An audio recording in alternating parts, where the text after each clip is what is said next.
Good afternoon, everyone. It's so great to have you on today. We are so excited to be with you.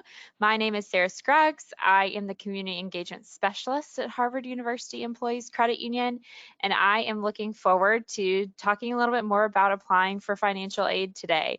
And of course, just wanted to show my face here. We are so glad to have you, and don't hesitate to reach out to me. I will be putting my email in the chat once we are finished today. So that way, if there are questions that you have afterwards, I'm happy to answer those and talk with you through those. But I will be the presenter today. And again, my name is Sarah Scruggs. Harvard University Employees Credit Union is Harvard's not-for-profit financial institution, and we exclusively serve the Harvard community and all of their affiliates. And so this includes every one of you who works with the MGB system, whether you live here in Boston or maybe live not even in the state of Massachusetts. We are still a banking and financial institution option for you. You have access to our products and services wherever you go. We do have a wonderful mobile app as well as online banking that is extremely powerful. We just got an update today. You can actually complete loans on our app as well. So there's nothing that you can't do if you don't live in Boston that you could do in person. And we want you to know that because we want to take care of you wherever you may be and wherever you may go. If you're interested in becoming a member of the credit union, I'm happy to speak more about that with you. So please don't hesitate to reach out to me if there are any questions that you have about our products and services or anything that we can help you with. I'm going to go ahead and pass it over to Adam, who is joining us from MGB EAP. Adam, all yours. Great. Thank you so much, Sarah. So I also wanted to just extend a quick welcome to all of you that are joining us today. This particular topic is somewhat near and dear to my heart because I have two children, one a freshman in college and one a junior, and I know how important college financial aid is and how confusing the whole process is. So I'm very excited to see what Sarah has to share with us. And I also want to remind you that through your employee assistance program, through Mass General Brigham, you have access to all kinds of resources. And specifically related to college, if you go to our website, that's the eap.partners.org, you'll find information on college. You can put college in the search, and we have links to the various pieces of information. If the whole process is causing you or one of your family members, son, daughter, whatnot, anxiety or stress, you can also encourage them, or you can call yourself to just talk to us about it. And finally, you also have access to free financial consultation. So whether you connect with the Harvard Credit Union, a wonderful, wonderful resource, or connect with one of our financial professionals for a free consultation, we can also help guide you through the college process when it comes to some of the financial constraints. So thanks again for joining us today, and enjoy the show. Thanks, Sarah. Enjoy the show. I've never heard that before my presentation, so I appreciate it. You got it. I'm hearing that a couple of folks are having trouble connecting to the sound. So if you can hear me, if you could just let me know in the comments so that way I know that at least some folks are, and it's not an issue on my end of things. So if you could let me know that you can hear us in the questions feature or the chat feature on the right-hand side or the top of your navigation screen. So that way I know that at least some of you can hear me and that I can give suggestions for those who may be having some audio trouble. Just want to make sure that some of you can hear me. And if you'd like to put in that questions or chat feature, if you can just let me know why you've come to this presentation today, is it for your student? Is it for you? Is it for maybe a sibling, a parent? I'd love to know more about why you've joined us today. This helps me to just get a better idea of tailoring my content. I appreciate it. Somebody let me know that they can hear me. It sounds like most of us are here for our children today, which is probably the most common, is that parents are joining us to learn a little bit more for their children. I want to introduce myself as well with a little bit of my background. Previously, I worked in recruitment for an institution. I recruited high school students to our private institution, worked hand in hand with the financial aid office. And so I do have quite a background in not only college financing, but also college admissions. So if there are questions that you may have, I'm happy to answer those as well from a perspective of somebody who's worked in a university admissions office, as well as questions about college financing. We're going to start extremely basic because I think it's really important that we get a good foundation before we jump into anything. So thank you so much for letting me know that you can hear me. That's good to know. Types of financial aid. There are really three categories we can put them into, and that's the federal work study. Federal work study at its core is your student is eligible for this based on information in the FAFSA. We will get into all of this throughout the presentation, but they will earn money based on a job that they complete, just like we do, and they will get a paycheck every 2 weeks normally, maybe weekly. This money does not go directly towards their bill. All universities will give this as a check to the student. And so that's something to note, is that this will not be coming off of your bill, but it will be something that your student has in their own bank account. There are loan options. Loans are things that students have to pay back over time, whether that be the student or possibly the parent even. These can be federal loans, they can be private student loans, they could be state loans. So there are many different options there. Grants and scholarships. This is everybody's favorite category. This is their favorite category because grants and scholarships are free money that no one has to pay back. And this is money that students have earned through their academic achievements, possibly through family financial situations. So grants and scholarships truly are what every student wants on their financial aid package and what they hope to see when they get them. And then there are two different types of aid that can be given based on different factors. So there's need-based aid. This is based solely on the family's financial need. You'll hear me say the word family's financial need.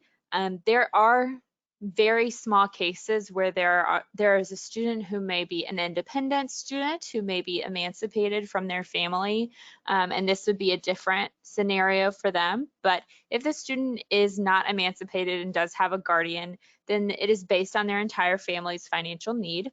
It includes grants, loans, and work study. So you could be eligible for all three of those types based on a family financial need.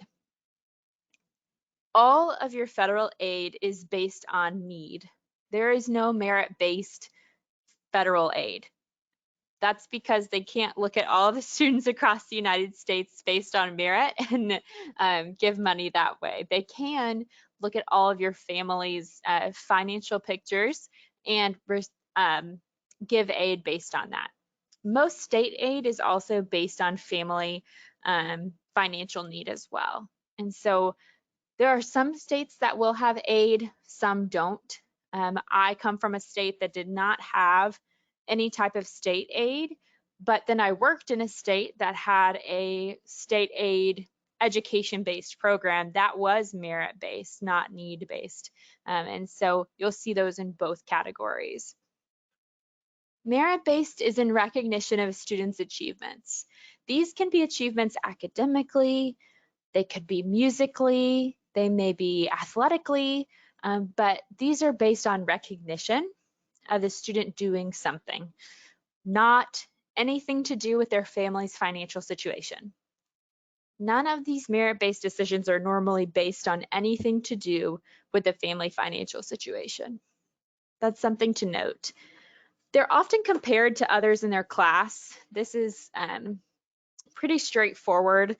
When admissions offices and financial aid offices are looking to fill their full class of students, they are looking to see, okay, so we have students who range from this SAT to this SAT.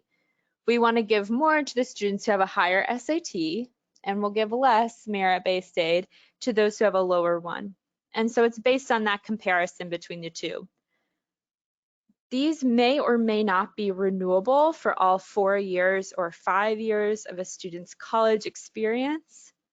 That is something to ask when you get a financial aid package. Most of your merit-based aid or your large chunk of funding from an institution will be renewable all 4 years.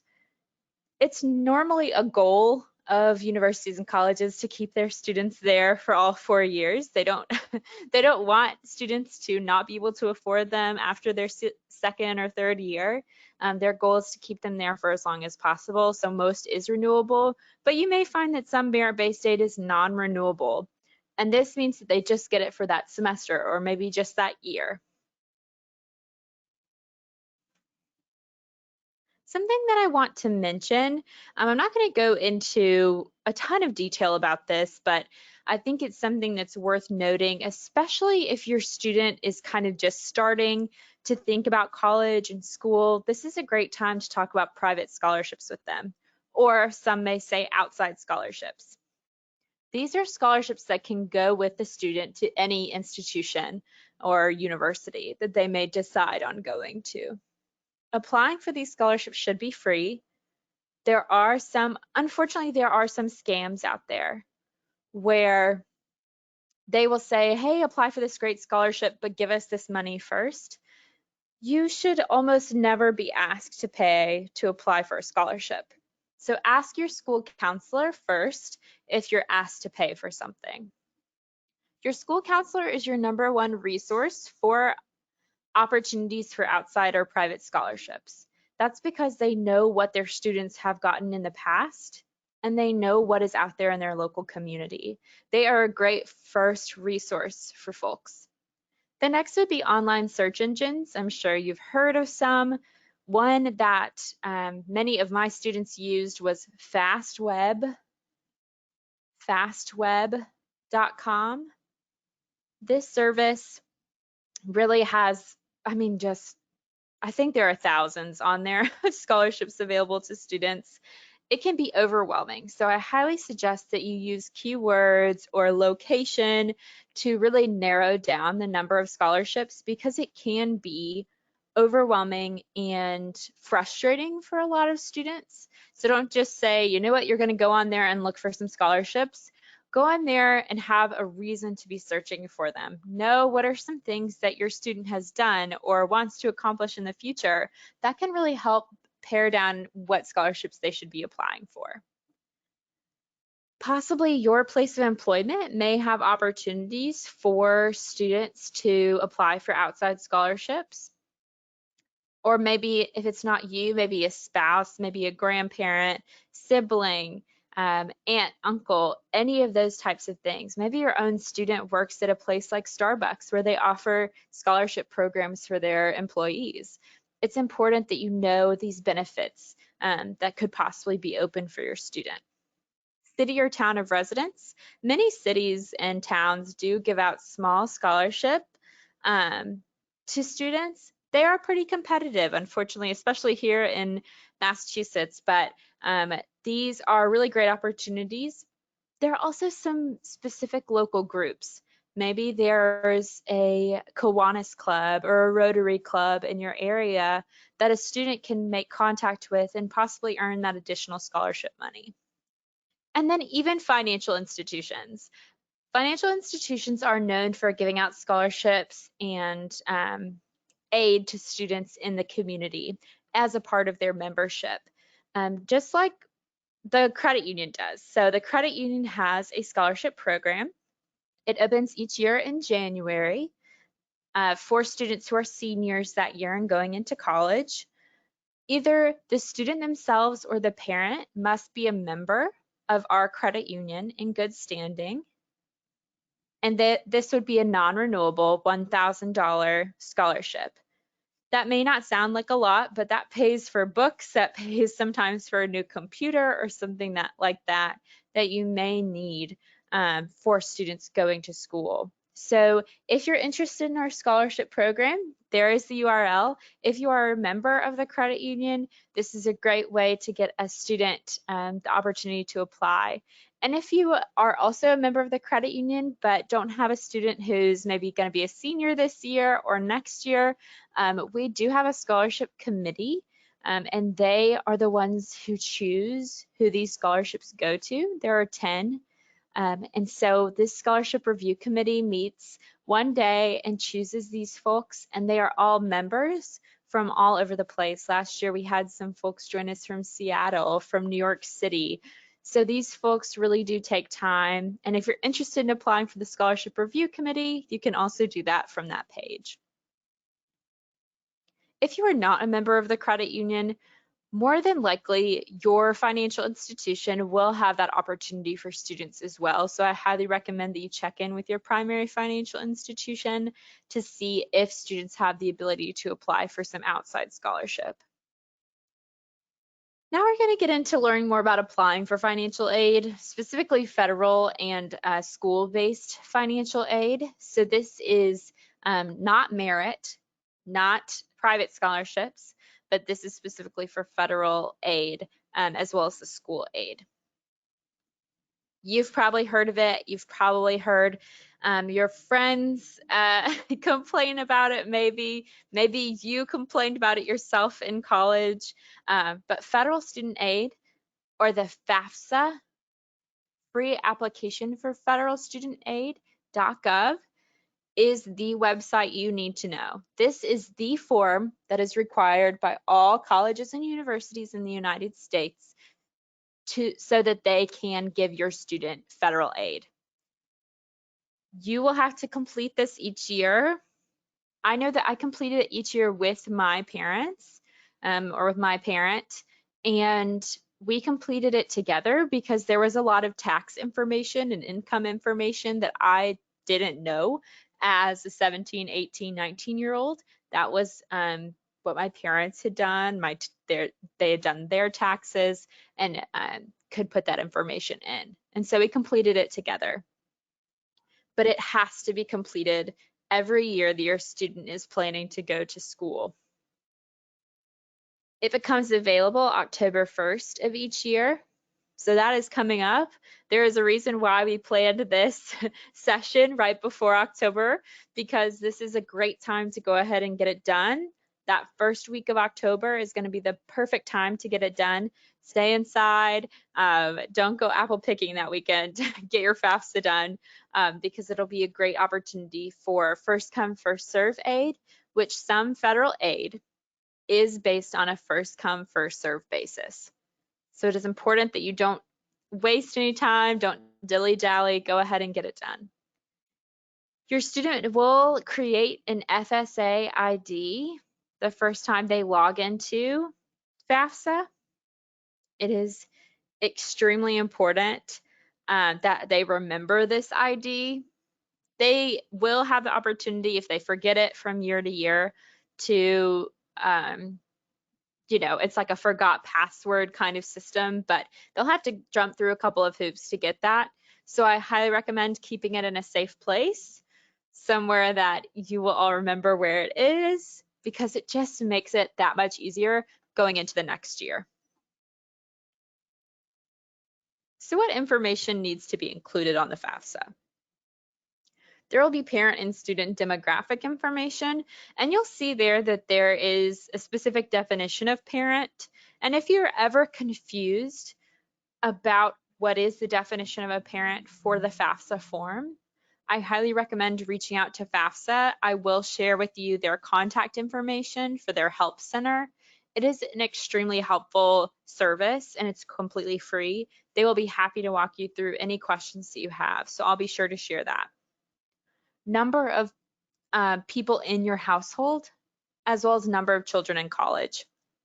Right now, they're taking this into account because let's say that you already have a student who's in college as a junior, and now you have a student who's going to be entering as a freshman.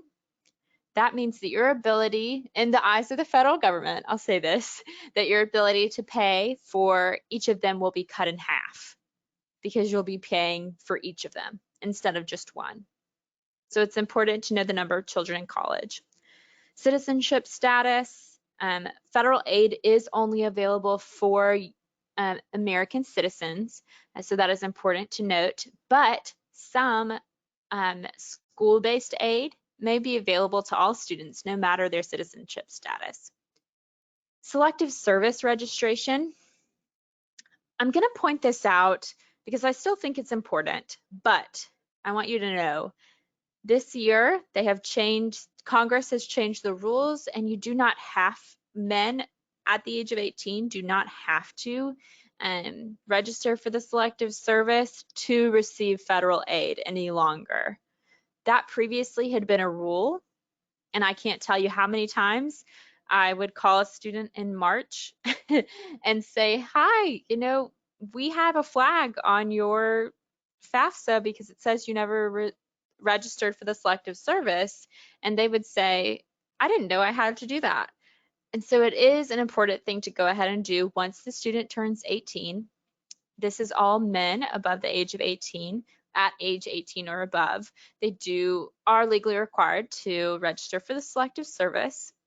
But like I said, now universities and colleges will be able to award federal aid to any student, no matter whether they've registered or not. So I still recommend that you register your student, but if they don't, or maybe they forget, they will still be able to receive that aid. And that is a new change for this year. Also, you have to put in the colleges where your student is applying. You can put up to 10 colleges on the FAFSA at a time. So what that means is you can send it to 10 schools.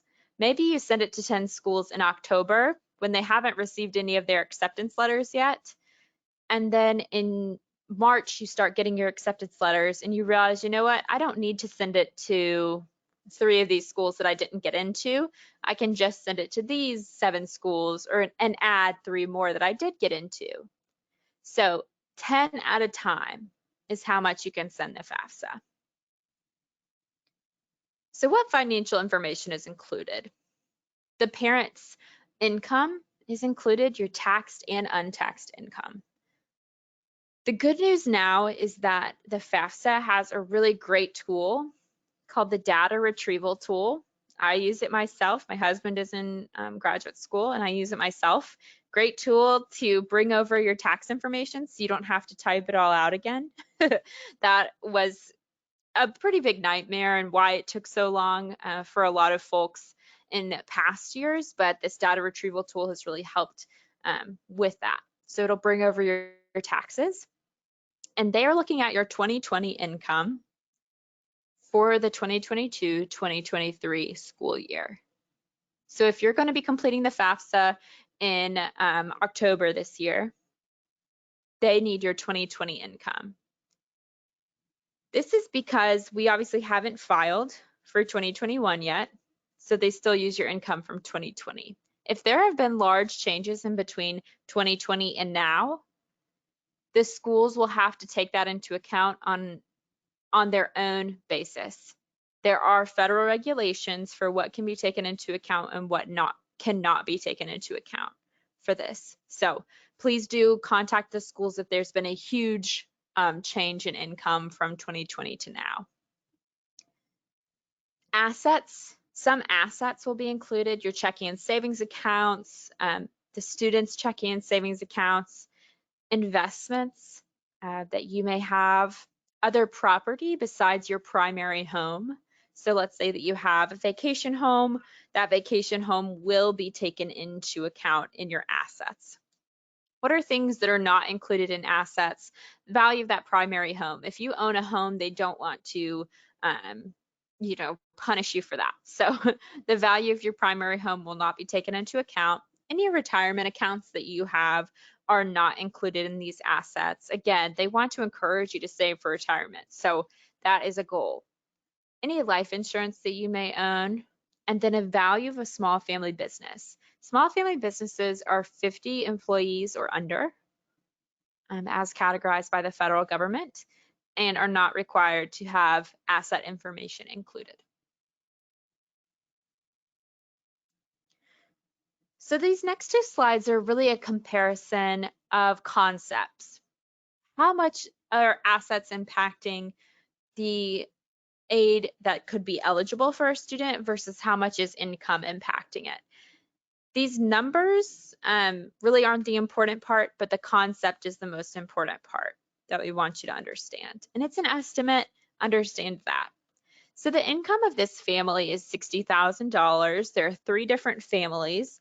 So now let's see their assets. Family A has no assets, whereas family C has $150,000 in assets. So that's a pretty wide range.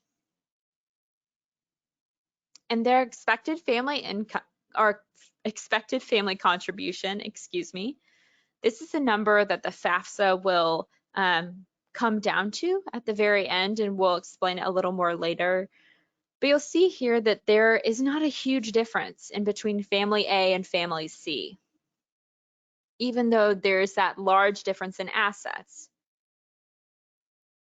So that difference is pretty large. Now with income, we've got family A at 60,000, family C at 150,000. Their assets all stay the same in this example. And their expected family contributions will vary widely. Why is this? Well, because the federal government knows that assets aren't always liquid availability. There's not always going to be that big of a difference between a family that has no assets and between a family that has $150,000 in assets. Whereas a family who's making $60,000 a year versus a family who's making $150,000 a year will have a different availability of income to be able to pay for school. So this difference really does point out the concept of our assets don't make as big of an impact as our income. And again, really just for the concept, we're wanting to see what is making an impact on that expected family contribution number. Income is the largest impact of that. Take a picture of this page. It is probably the best slide that I have on our slideshow today. This is the free help center for the FAFSA. I have filled out the FAFSA since I was 17 years old, and I still fill it out to this day, about 10 years later, and I still need help from time to time completing it because life changes. Things get different from year to year, and previously I wasn't married. Now I'm married, and between that and having 2 different taxes previous years, now having 1 different tax document, there's just a lot. And I want to make sure I'm doing it right. And so I call for help. I'll be honest, I'm not a huge fan of 1-800 numbers almost ever. They're almost always not helpful. But the FAFSA 1-800 helpline is wonderful. They will ask you the exact question number that you're working on and help you figure out exactly what you need to say so that you can be sure that you're doing the form right and filling it out in a correct and timely manner. And you can also go to their website. Their website is pretty great to really figure out a lot of their frequently asked questions. If you live in Massachusetts or if your student lives in Massachusetts, MASFA, or the Massachusetts Financial Aid Group, this FAFSA Day is run by financial aid administrators around the state of Massachusetts, and it is free help for students. They run days in November, in January, and in March. So whenever your student is filling this out, they could get that help. And it is free. They do webinars. Sometimes even they'll come to student schools and help them do it. But this is a great free resource. Unfortunately, we're not done with the forms yet. You'll find out that college is a lot of forms at the very beginning for students. There could possibly be colleges and universities that require additional forms of financial information. A more common one that we're seeing is the CSS profile. The CSS profile is run by the College Board, the same people who put out the SAT. But this just dives deeper into your income information as well as asset information so that schools can get a clearer look themselves. This is not run by the federal government in any way. The CSS is outside of the federal government, and schools choose to use the CSS. The school that I previously worked for did not use the CSS in their decision making, so not every university will use it, but it's important to ask if they do. A lot of universities are now starting to require additional forms outside of any one form type of system. So I know here with the husband, the graduate school my husband goes to, we do have to fill out an additional form based on his university that asks for more up-to-date information on things like my investments, as well as checking and savings accounts, things of that nature, so that they can get a better and clearer picture of our financial information now. This is the second most important slide I'll show you today. Submitting forms by the deadlines. We are all adults on this call. We know that deadlines happen, they have to happen, they are very important. But when we're dealing with sometimes 17, 18-year-olds, some are more responsible than others, and some are learning those responsibilities for themselves for the first time. And this is a really, really great opportunity to help your students take on some of that responsibility. To help them to say, I want you to follow those deadlines and make sure that you've done those all. Put together a calendar, know those deadlines because deadlines vary between college. There are some colleges and universities who will have priority deadlines, some that will have mandatory deadlines, some that will have binding deadlines, all of those things. And so it is important that students keep track of all of those and making sure that they submit the form by the deadlines. One of the tricks that I've always used is making sure that I have everything in place and ready a week before the actual deadline so that if something does come up or I've done something wrong, I can go ahead and fix it and I'm still not behind. So now we've seen all the information that goes into it. How do financial aid offices actually make these decisions? What set of numbers are they using? What is going on in those back offices? The first term to know is cost of attendance, or COA. The cost of attendance is required that every university have this on their website somewhere. It may not be on the first page or something like that. It is very important that you look for these costs of attendance. This is a great number to really get an idea of the full cost at universities. These include the directly billed costs. So these are the things you're probably already thinking of: tuition, room, board, any fees that they may have, like lab fees or internship fees, things of that nature. And then there are indirect costs. These are things that colleges are required federally to include in this COA number, even though you will not be billed for these. These indirect costs include transportation, personal expenses, books, laptops, so those types of things are going to be included in indirect costs. You won't necessarily see these billed to you, but somebody's going to be paying for them, okay? That's the important thing here. And this all equals out to be the cost of attendance. These vary widely between universities. Some state universities, you may see somewhere around a $10,000, $12,000 cost of attendance. Whereas with some large private institutions, you may see $70,000, $75,000 cost of attendance per year. Varying widely is, the gap between those two is pretty wide. So that is an important thing to note. A good question. Thank you for asking this. Will I be sharing the slides? Yes. We're also recording this session, so you will have access to a recording as well. And I'll email that to you either tomorrow or Friday so that you have all of that to review and look over with your student, hopefully. Something I also want to say about cost of attendance. Is the cost of attendance the number that you will be paying for your student's school each year? No. Most institutions will tell you, I know at my private institution, 98% of the students did not pay the cost of attendance. They paid lower. You hear that $75,000 a year number and you're probably thinking, well, yeah, I hope that's not the actual cost of attendance. And that is true. That is the case. Most students don't pay that at large private institutions. Then here's this expected family contribution term that I spoke about earlier, or your EFC.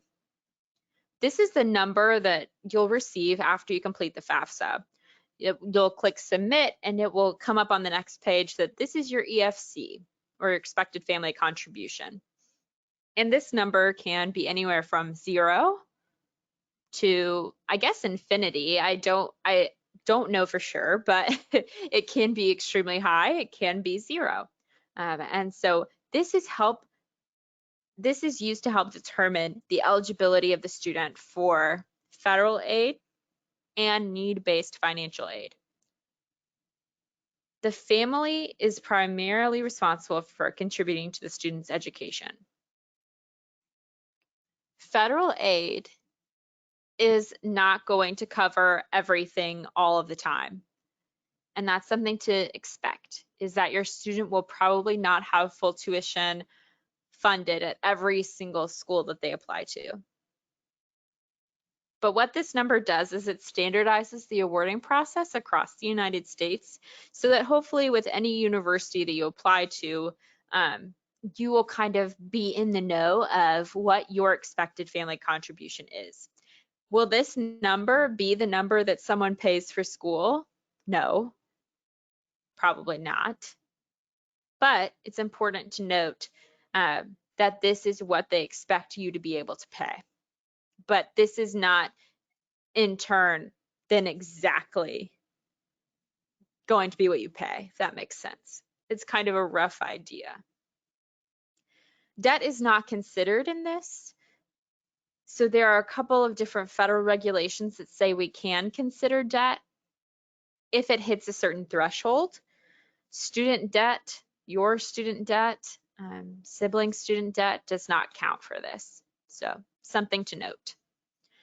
Always contact the school if you're interested in talking with them more about possibly including debt in this. Medical debt is one that we see quite a bit, and it does have to be a certain percentage of your income to be considered.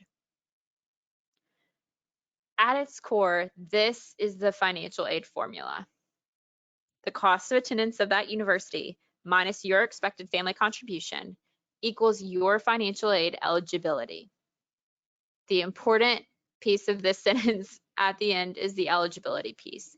That is what you are eligible to receive. That is not what you will be getting 100% of the time. That is what a student is eligible to receive. So let's see this in action. Let's say that we have 3 different colleges. They all cost $50,000 a year. That is very highly unlikely, but maybe they do. And the EFC is $10,000 for this student. The expected family contribution is $10,000. So their financial aid eligibility would be $40,000. They are eligible to receive up to $40,000 in aid. For College A, we see here that the grants and scholarships they've offered, woohoo, $18,000 free money, student loans, $5,500, work study, $1,500. So the total aid awarded is $25,000. I'm going to share the next two as well. you'll see here that there is a difference in two of the rows on each of them, and that's the grants and scholarships awarded and the work study awarded. The one that does not change is the student loans. Why is this? Because all students, no matter their EFC, are awarded their freshman year $5,500 in federal student loans. These would be in the student's name. There's no credit check, nothing of that nature.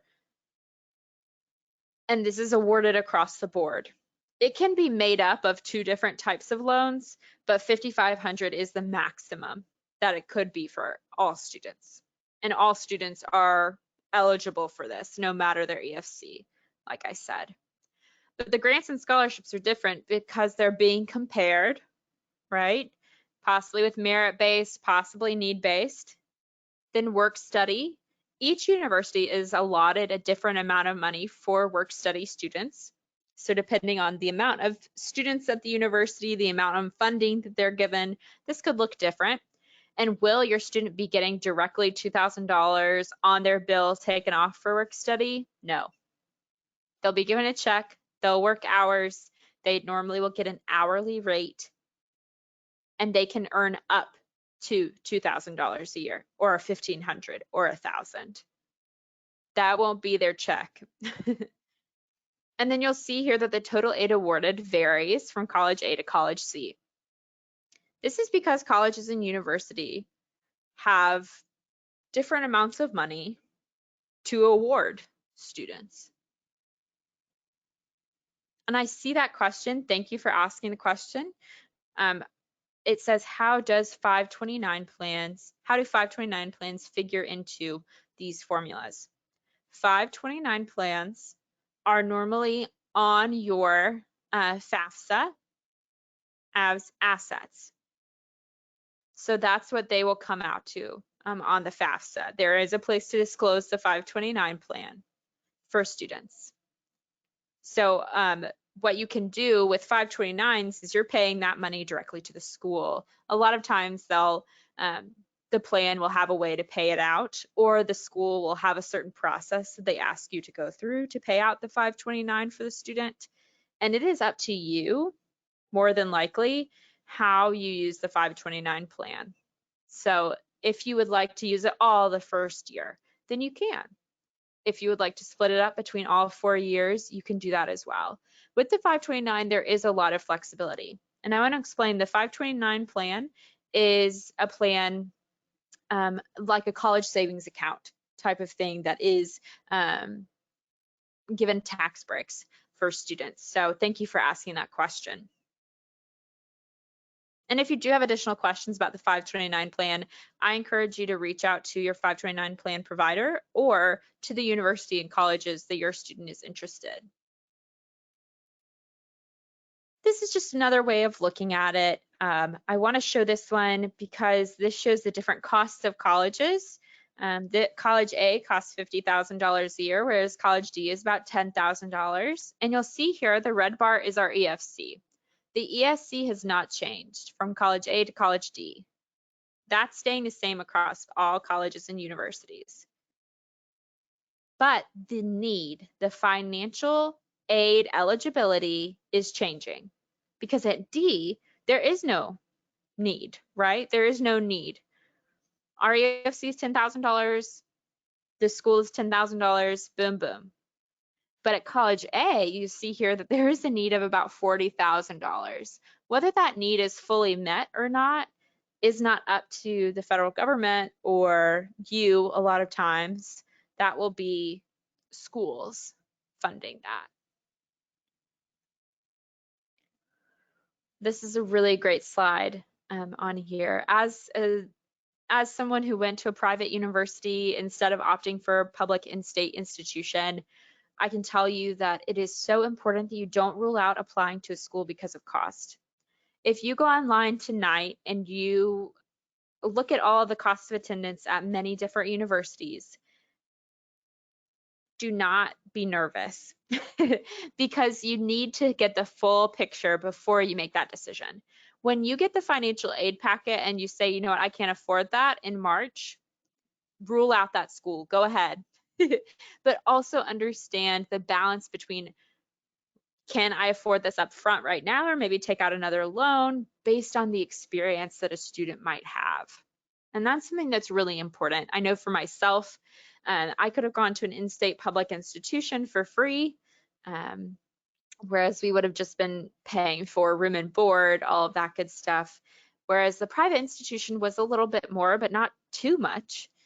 And we had the ability to make it happen. I could take out the loans, I could make it happen, but I could have one-on-one attention from professors. I could have experiences like going abroad and doing all of that.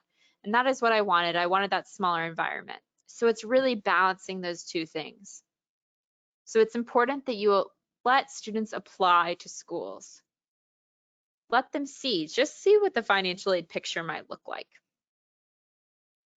This is a great website. The U.S. Department of Education requires that any universities who receive any federal funding are required to report their numbers. So the net price calculator, you'll see it here on the screen. The net price calculator could be a good opportunity for you to just see, okay, about how much aid we might be eligible for at this institution. Is it going to give you the exact correct number? No, but it could give you an estimate. And that would help you know a little bit better. collegecost.ed.gov. So what happens after you've applied? The schools will receive the information. Normally it takes about 24 to 48 hours. Sometimes the FAFSA will have glitches or something may happen. So be patient, but normally 24 to 48 hours. Students will normally receive an award letter. A lot of times they'll receive this award letter in the spring. It just takes time to process, get everything ready. And it's important that your student look at their email for any notification of missing documents. They don't want to get to March and then realize that, oh no, they're missing half of my documents. So it's important that they check up on their emails as well. And then once the student has decided on where they're going to school, it is important that they understand if they need to accept any of the awards. More than likely, their grants and scholarships will be accepted for them. That's because who doesn't want free money? We're going to assume that you want it. But what they'll need to go in and accept or decline is normally the loans or their federal work study. So if a student wants to accept the loan, they'll have to go through counseling and all of that before they take out this loan. Or if they reject the loan, they'll need to make sure that the school knows that they are not taking the loan and don't need any of that work on their behalf. Comparing the true cost, not just the aid awarded. Something that I want to say to this is that the true costs, hopefully your student is going to be there for 4 years. So that number may be really overwhelming, but it's important to know what that number would be for 4 years, and possibly even a 5th year. Something to think about as well. I want to share a few resources with you before I finish up. So if there are any other questions, I really do appreciate if you would put those in the questions feature for me so I can sort through those and answer those at the end after I share these resources. So let me know if there are other questions. GreenPath Financial Wellness is a nonprofit that we are partnered with that gives one-on-one free financial counseling for our members of the credit union and anyone on this call. They offer this service to everyone on this call, the members of the credit union, and anyone in your household. They have credit counselors, accredited credit counselors that work with you if you want to get your credit up. Maybe you want to start talking about budgeting for your students' first few years. Maybe your student has never had a budget before. This may be a good project for them to work on. Go and have them speak with GreenPath. They can help build a budget for them. If there are any issues that you're having with your financial life, whether that be maybe, do I need another credit card or something of that nature, call GreenPath. They're a great resource and they are free to use for you all, as the credit union does pay for this service. Harvard Employees Credit Union has a blog that we update 3 times a week. There's a great article on there pretty recently about 529 plans. So this is a great trusted resource from the credit union. And we'd be happy to have you visit us and look at the articles there. There's a way that you can subscribe as well on the right-hand side of the page. You put in your email, we'll send you one email a month that just has the top articles from that week. So I highly recommend subscribing if you can. But this is a great place to go if you want to dive a little bit deeper into some of those things that I talked about quickly. I would also love if you could fill out a survey for me today. I'm going to go ahead and put that link in the chat so that you all have access to it. This survey is just 4 or 5 questions. It helps us, number one, to know how you got this information, whether it was from the EAP folks or our website. It also helps us to know if this was helpful for you all. And that is really the most important piece of the puzzle, that this was a helpful opportunity for you to learn a little bit more about financial aid. Please know that I am not your tax advisor. That is not part of my job, not my training. I'm not here for legal or investment advice either. All of these examples are used as illustrative purposes only. If you do want to speak to somebody who is a tax, legal, or investment advisor, I highly recommend that you find those people through the correct sources. A good financial planner will always be a certified financial planner, if that's something that you're looking for in your life. Our contact information is over here on the side, and I'm going to put in my email as well in the chat so that you have access to my email if there are questions that come up once you leave the session today. I know a ton of times I've left sessions and then thought to myself, oh my gosh, I have this great question, and was never able to ask it. So I highly recommend, if you need something or if there are questions you have about this topic, I'd love to be in touch with you. Like I did share, we will be sending out this PowerPoint as well as the recording to your email that you registered with by the end of the week, so that you can have this to look over together and review if there are any questions that come up.